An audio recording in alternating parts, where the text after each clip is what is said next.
Hello! Jesus! Ang ganda naman! Lalo pag hindi nangangagat.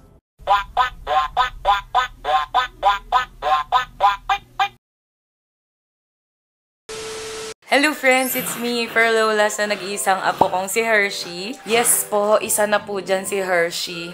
Eto si Mama Riz niya. Halos magkasing laki na kasi sila. Hello!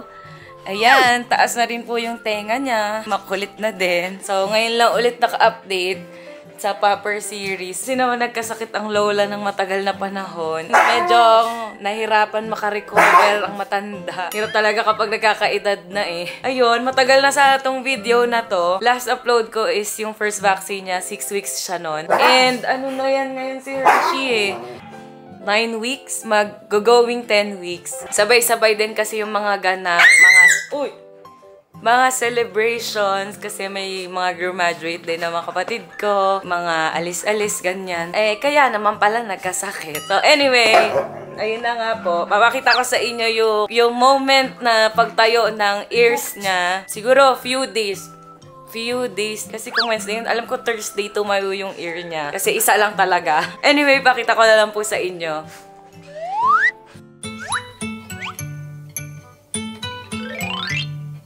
Aba, natulog ka lang. Tumaas na yung ears mong isa. Ear pala. Aba, isa na lang iniintay natin. Totoo na ba yan? O bumabagsak pa din? Ay, medyo bumabagsak pa. Hershey, tingin nga. Ay, Joyce! Mataas na nga yung isa. Isa na lang po ang iniintay natin. Ay, sus! Ang cute, magmumukha ka ng rabbit soon. Hello! Ay, sus! Ang ganda naman! Lalo pag hindi nangangagat.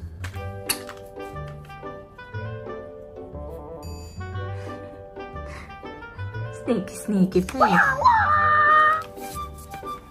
Ikaw naman, di naman tatakbo yan si Hansel.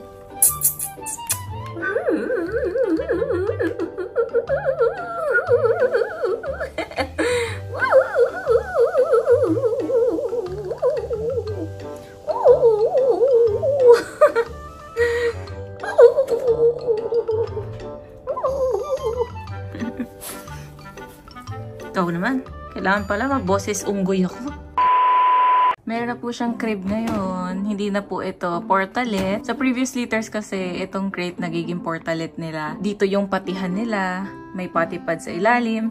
May playpen dito. Tapos, dito yung tulugan. Tapos, automatic sila nagpupunta doon para magpotty. Ngayon, naiba naman. Kasi kailangan na matuto mag-crate train ito ni Hershey natin. Kasi, yun nga, ang isang problema ay gusto niya dito natutulog lagi sa bed. Pero ang i-update ko lang talaga is yung tenga niya. Kasi, kung makikita niyo yung tenga niya, Hershey! Kung makikita niyo po ang ears niya, bagsak pa rin yung isa. Ika-5th day na since tumayo yung kabila kasi Thursday yun. Tapos Tuesday na tayo ngayon. So, 5 days na. Hindi pa rin umaangat. Pero malapit na rin yan for sure. Kaya lang kasi, usually pag umangat na yung isang ear, dapat kasunod na din kaagad. Yung kabila, it's either kinabukasan or 2 days lang, 3 days lang. Ganyan. Pero sa kanya talaga, 5 days. Ayoko daw kasi ibigay si Hansel. O, ayan na. Ano, kailan ba talaga? Tayo may nakiki-join. Saya-saya, oh.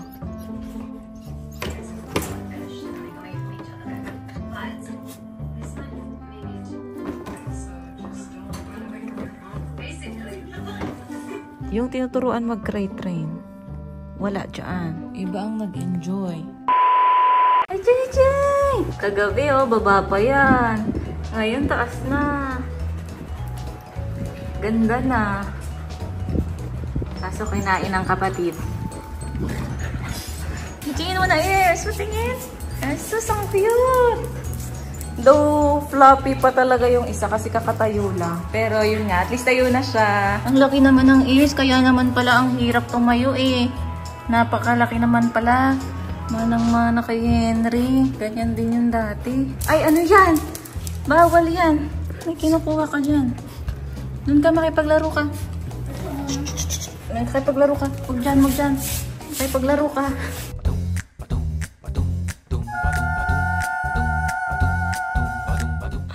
sakit. Taba. Nagkamali siya ng kagat. Akala niyang nanay niya, yung taba ko na yun dito sa likod. Speaking of taba, alam nyo ba na nabawasan na ako actually ng baka 3 kilos? Alam ko, gusto ko din naman magbawas ng timbang, pero hindi sa ganitong paraan. Hershey! Ala. Ayan, very big na. Marunong na po yan. Umakyat ng kama. Diba noon, natatakot kami na baka mahulog-hulog siya. Ngayon, napakagaling na po niyan umakyat. Minsan nahulog pa rin siya pero dahil matangkad nga, kaya yan na. Yan taas na talaga yung ears niya. Mana, kanino mana? Dito ba? Dito ba sa taytay? Actually, friends, ngayon, kitang-kita na kung sino ang kamukha niya.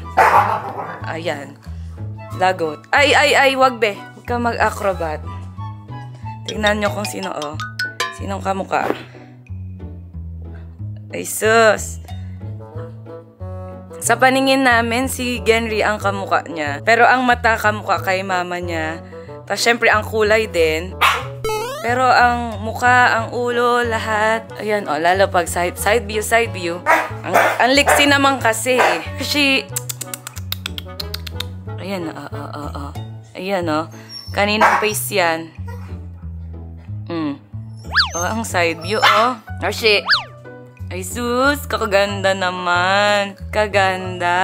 Tapos ang galing friends, kung mapapansin nyo, yung last update kasi, diba? Dito pa siya nagpapati. Kasi mahirap yung makasanayan nga sa cage siya na magpapati. Unlike noon, kasi diba, before, parang ganun ang setup. Kasi maraming mga puppies noon. Tapos, wala kaming balcony. So, dito na namin siya pinagpapati sa balcony. Tapos, okay naman. Ang bilis niya lang nakuha. Actually, ang bilis niya lang natutunan noon. Parang 6 to 7 weeks. Alam niya na kung dapat sa balcony siya magpapati. Siya na yung nagsasabi. Actually, may footage ako noon. Nung mga unang beses na nagigets niya na kung paano magsabi.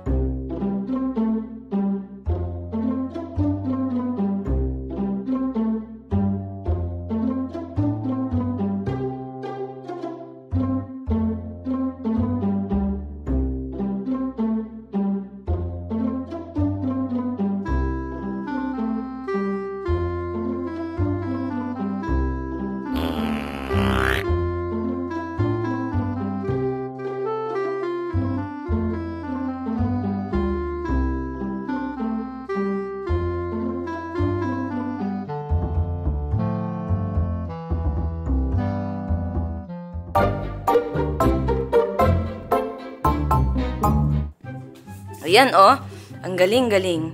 Siya na daw kukuha ng marami niyang toys. Star ba gusto mo? Ayan na. Halika na.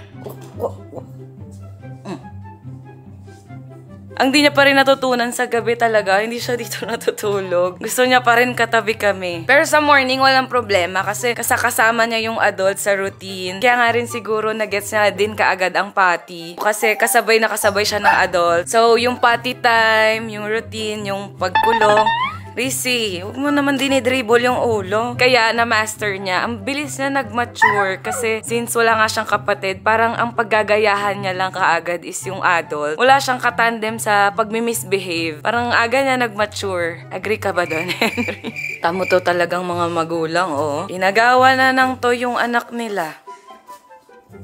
Ito na lang, be. Henry, meron ka na doon. Ito na lang.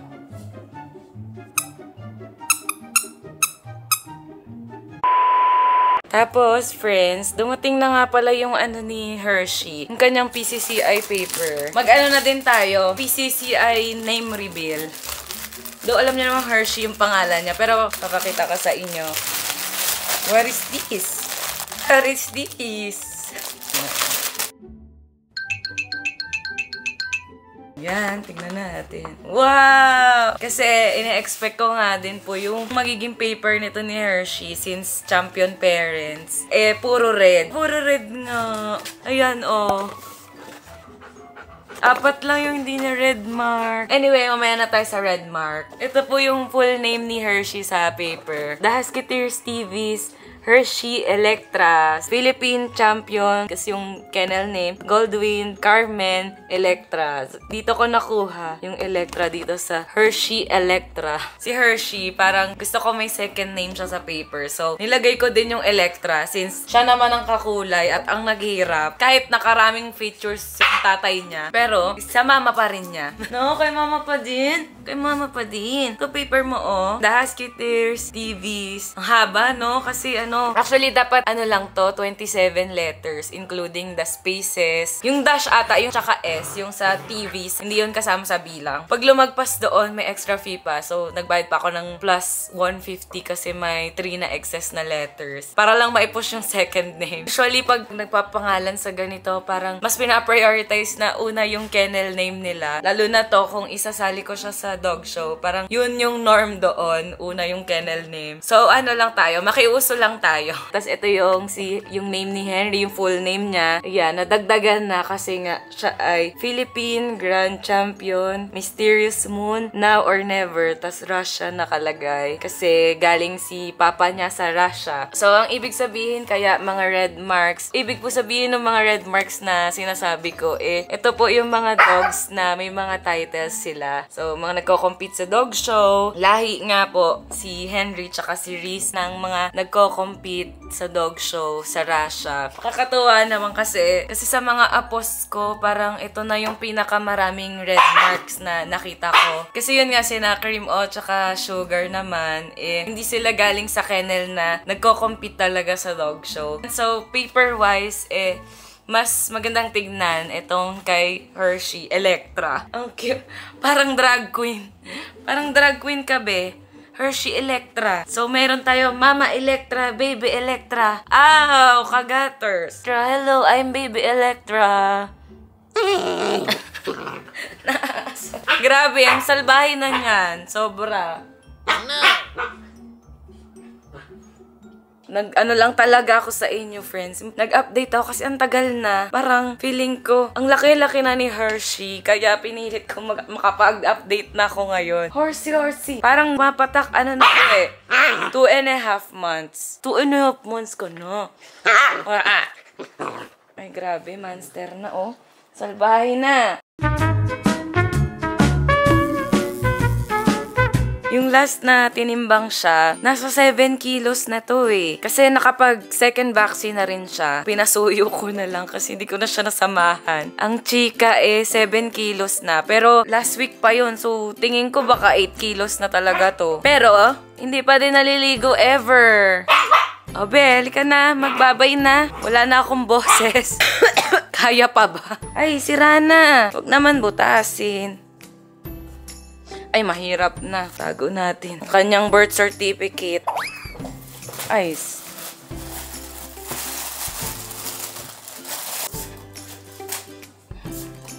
Kana dito. We'll see you on our next video.